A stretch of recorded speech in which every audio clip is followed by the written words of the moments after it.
Well, hey there. Hey. I know it's been a while since you guys have seen my face, so I thought I'd pop on. I think I've got to do a better job of moisturizing or something because I feel like I'm in this space. Oh, excuse me. I just had coffee. Still got my little coffee from this morning. And I went on some apartment tours. Not some, just one. So,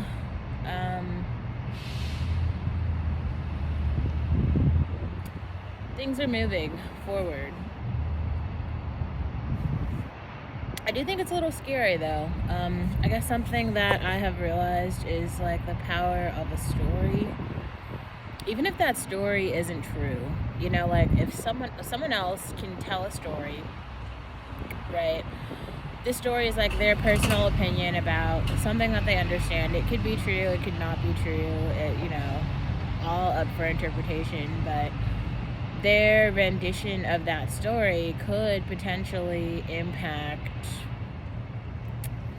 kind of like the way someone else reacts to you.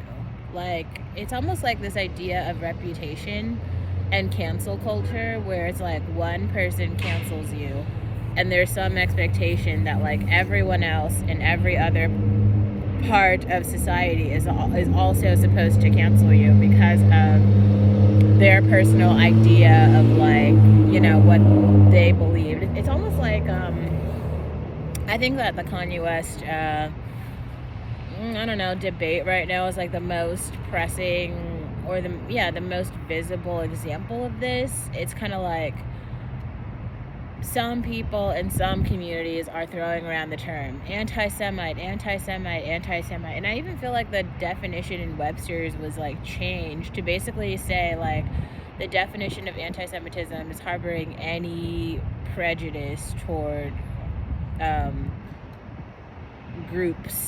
group of Jewish people, right?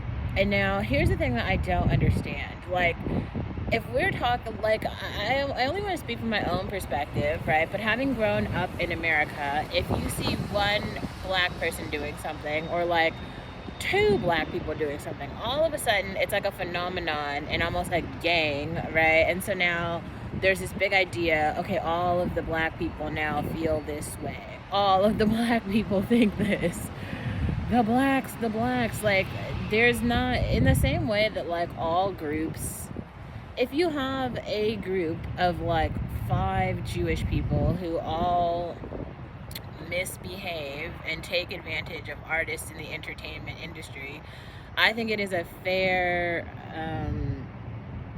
description to say that like a group of Jewish people in entertainment mistreated me, and you can say that without being anti-Semitic because that's what happened.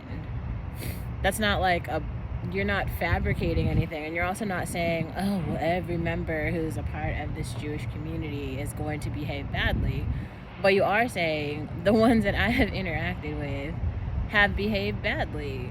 And it's just like, I think it's a small distinction to make, and I just feel like it's going above and beyond because I think that everyone understands that that's what Kanye West or Ye was trying to say. And actually, within all of his descriptions, he did say that.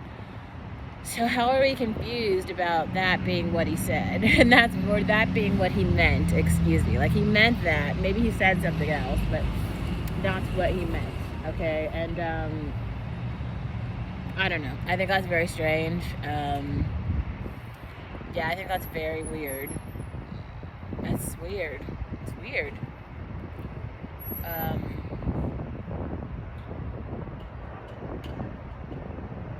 I don't know. It's so weird.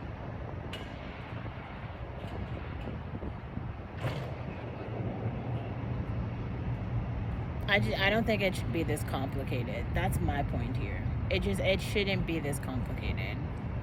Like, you can say something, you can talk, but I guess, yeah, there's just so many things, like, fuck, like, it just doesn't feel like there's any room for, like, error or mistakes or growth, and that, to me, is just very strange. Like, why, why are we under this assumption that everyone's going to say everything correctly the first time, and then there's no need for correction or interpretation or anything, because like you meant what you said. Or yeah, the other thing I think is very strange, like forcing people to make decisions without all of the information, which is something I feel like continues to happen, and it's very weird. It's very weird. It's real strange.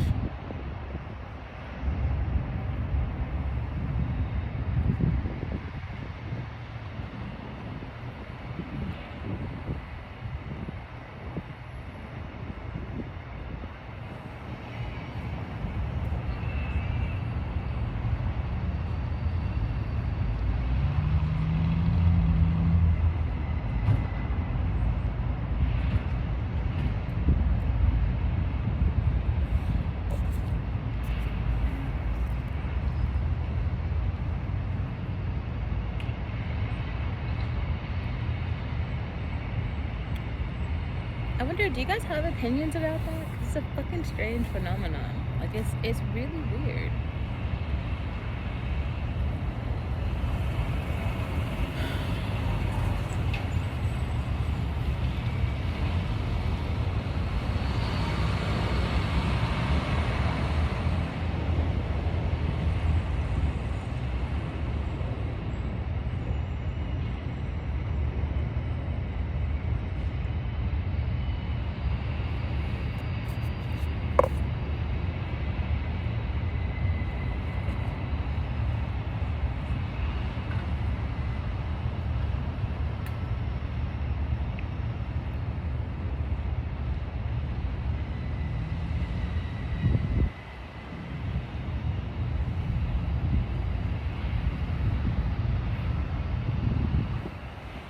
Here, I'll actually turn you guys around so that you can see what I see. You see how the trees are like way nicer? Well, you can see like one tree, but still, it's nicer than no trees. Oh, here's something that's kind of cool. So I'm gonna go see Wakanda Forever today, and I was kind of like reading some of the reviews about it, and I feel like wow, I feel like the movie is pretty political, and it's actually super political. Versus, from what I understand, there's like all these different groups, and they're like competing for, or yeah, they're like all competing for that resource, that like vibranium or something, and then I guess there's like a group, an underwater community who has vibranium, and they didn't want other people to know that they had it or something, and so then they try to like hide it, but then it's like the American military like finds the vibranium, and they try to go take the vibranium. I don't even know what this has to do with like Wakanda or whatever, because then the whole point is like Shuri is trying to save T'Challa from dying because he's really sick, and so she's trying to use vibranium to create like a new medicine that will heal him, but she doesn't do it in time. He dies, and then she's just like, oh, my medicine doesn't work. Now, I'm not really sure how this other community comes in. Like, I understand that whatever, something is happening with this like new community and their source of vibranium, but Wakanda, which is kind of funny. I saw a review on this. I just thought the way that he put it was funny.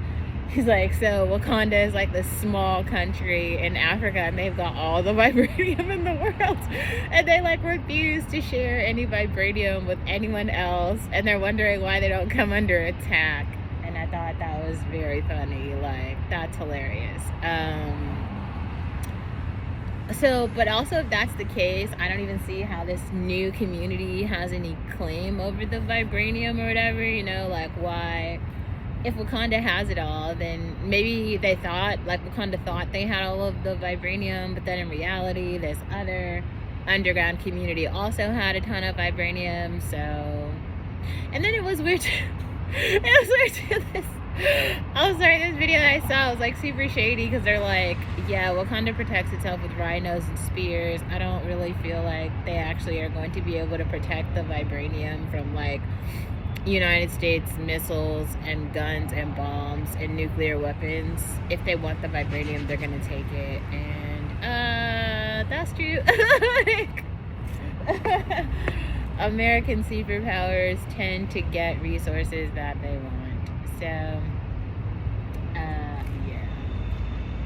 I thought, all in all, that is great. I don't know. I'm excited to see the movie. I think that the plot is complex, which I appreciate in a film. I appreciate complex narratives because, yeah, simple stories are no fun. So this complex story about vibranium, I'll definitely be back on to like review it to kind of give you more of a, I don't know, maybe like a better take on what I think about the vibranium complex or whatever. But yeah.